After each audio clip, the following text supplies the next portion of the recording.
Senator Obama, I want you to know that the AFT has just done the easy part of what we'll do during this campaign, overwhelmingly endorsing you to be the next President of the United States.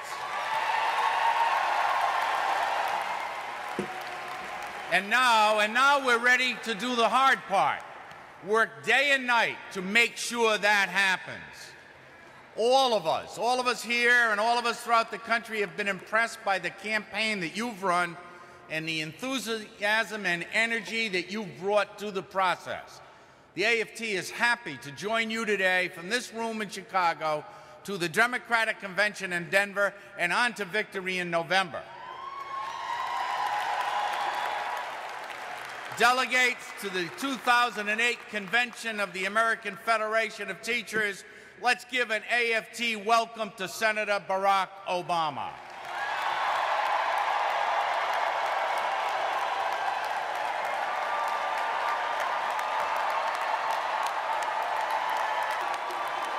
Thank you. Thank you so much. Thank you.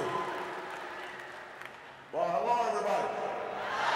First of all, I am honored to have your endorsement, and I appreciate your commitment to helping us win in November. And I really want to thank President Ed McElroy, your Secretary-Treasurer, Nate LaCour, and your Executive Vice President, Tony Cortez. And I also have to mention, by the way, that I was listening to the debate on that resolution. I thought that teacher from Pennsylvania, she's pretty impressive. We may have to run her for something. Ed and Nat, congratulations on your retirements. We're all grateful for your steady leadership and your tireless efforts to guarantee our students their fundamental right to a quality education. And I'm looking forward to working with your new officers. And I want to say hello to my friends from Illinois, Ed Gippert, the president of the Illinois Federation of Teachers, Marilyn Stewart, the president of Chicago Teachers Union, and AFT President Jim Doherty, and all of my friends and allies with whom I've worked so closely.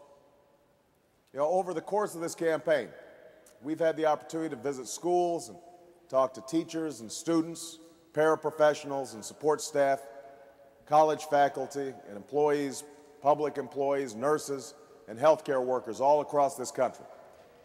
But so much of what informs my visits comes from an experience I had a few years ago at Dodge Elementary School, right there in Chicago, not far from where you're assembled. Now, I asked a young teacher there what she saw as the biggest challenge facing her students. And she gave me an answer that I have never forgotten. She talked about what she called "these kids syndrome," the tendency to explain away the shortcomings and the failures of our education system by saying, "these kids can't learn," or "these kids don't want to learn," or "these kids are just too far behind." And after a while, these kids became somebody else's problem. And she looked at me and she said, "When I hear that term, it drives me crazy. They're not these kids. They're our kids, all of them." Now, that young teacher was absolutely right. Those children are our children. Their future is our future. And it's time we understood that their education is our responsibility. You know, I'm running for president to guarantee that all of our children have the best possible chance in life. And I'm tired of hearing you, the teachers who work so hard, blamed for all our problems. I want to lead a new era of mutual responsibility in education where we all come together. Parents, educators, the AFT, leaders in Washington, citizens all across America, united for the sake of our children's success. And bringing about that future begins with fixing the problems, the broken promises of No Child Left Behind. Now, I believe that the goals of this law, educating every child with an excellent teacher, closing the achievement gap, ensuring more accountability and higher standards, those goals were good. Those goals were right. But promising all this while leaving the resources behind is wrong. Labeling a school and its students as failures one day and then abandoning them the next is wrong. We have to fix the failures of No Child Left Behind by providing the funding that was promised, giving states the resources they need, and finally meeting our commitment to special education. It is long overdue. But that alone is not an education policy. It's got to just be a starting point. Now, John McCain is an honorable man, and I respect his service to our country, but he won't even get us to that starting point. For someone who's been in Washington nearly 30 years, he's got a pretty slim record on education. And when he has taken a stand, it's been the wrong one. He voted against increased funding for No Child Left Behind to preserve billions in tax breaks for the wealthiest Americans. Tax breaks he wants to extend without saying how he'd pay for them. He voted against funds for Head Start and Pell Grants and the hiring of 100,000 new teachers again and again and again. In fact, his only proposal seems to be recycling tired rhetoric about vouchers and school choice. Now, I've been a proponent of public school choice through my career. I applaud AFT for your leadership in representing charter school teachers and support staff all across the country, and for even operating your own charters in New York, because we know well-designed public charter schools have a lot to offer, and I've actually helped pass legislation to expand them. But what I do oppose is using public money for private school vouchers. We need to focus on fixing and improving our public schools, not throwing our hands up and walking away from them. And that will not happen when I'm President of the United States of America. Real change is finally giving our kids everything they need to have a fighting chance in today's world. And that begins with recognizing that the single most important factor in determining a child's achievement is not the color of their skin or where they come from. It's not who their parents are or how much money they have. It's who you, their teachers, are. It's the paraprofessionals and support staff and all of you in this room. It's those who spend their own money on books and supplies, who come early and stay late comparing lesson plans, who devote their lives to our next generation and serve as role models for the children who need one, because most of you believe that's what makes the extra difference. And you're right, it does. After all, I have 2 daughters. I know what their teachers mean to them. So it's time to start treating our teachers properly. And that means residency programs that supply exceptional recruits to high-need schools. That means mentoring programs that pair experienced, successful teachers with new ones. That means service scholarships that say if you commit your life to teaching, America will commit to paying for your college education. And when our educators succeed, I won't just talk about how great they are, I will reward them for it. Under my plan, districts will be able to give teachers who mentor or teach in underserved areas, or take on added responsibilities, or learn new skills to serve students better, or consistently excel in the classroom the salary increases they deserve. And whether it's the plans AFT helped create in Cincinnati or Chicago, you've shown that it is possible to find new ways to bump teacher pay that are developed with teachers, not imposed on them.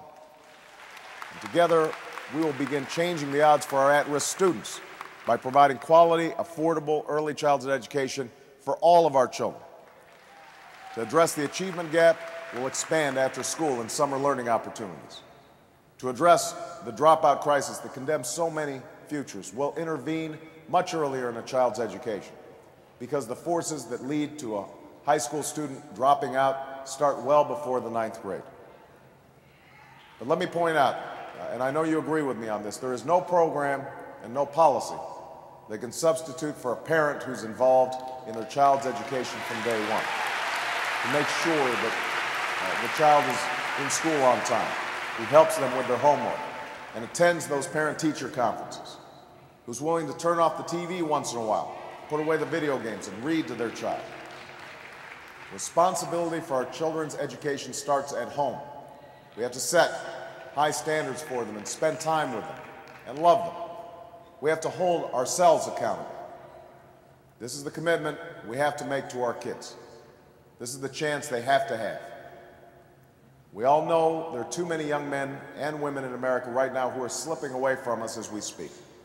Students who've lost all hope that they can make something of their lives. You know these children.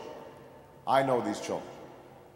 I began my career over 2 decades ago in communities in Chicago's South Side, and I worked with parents and teachers and local leaders to fight for their future. We set up after-school programs and protested outside government offices so that we could get those who had dropped out into alternative schools. And in time, we changed the odds for our children. But while I know hopelessness, I also know hope. In May, I visited a high school in Colorado where just 3 years ago, only half of the seniors were accepted to college. But thanks to the hard work of caring parents and innovative educators and some very committed students, all 44 seniors of this year's class were accepted to more than 70 colleges and universities across the country. And the examples they set spread all across this country, and they trickled down to younger students. And while there, I met an 8th grader named Theo Rodriguez, who now sets his sights a little higher. He wants to go to Oxford and study criminology. That's what hope is. That's the promise of education in America, that no matter what we look like, or where we come from, or who our parents are, each of us should have the opportunity to fulfill our God-given potential. Each of us should have the chance to achieve the American dream. That's why I'm running for president, AFT, to make sure all our kids have that chance. That's why you became an educator, because you want to give every child that chance. But I've got to have your help to get there. You know, from your earliest days in Chicago, you've stood up for change. When minorities weren't allowed full union membership, when parents fought to integrate our schools, when it was time to take the march for civil rights to Washington, you stood up. And if you stand up with me in these next 4 months, if you march with me and knock on doors and make phone calls and register voters and talk to your friends and coworkers and neighbors, then I promise you this: we will win this election, we will change education in this country, and we will bring about a better future for our children and for this country we love. Thank you so much, AFT. God bless you guys. God bless America.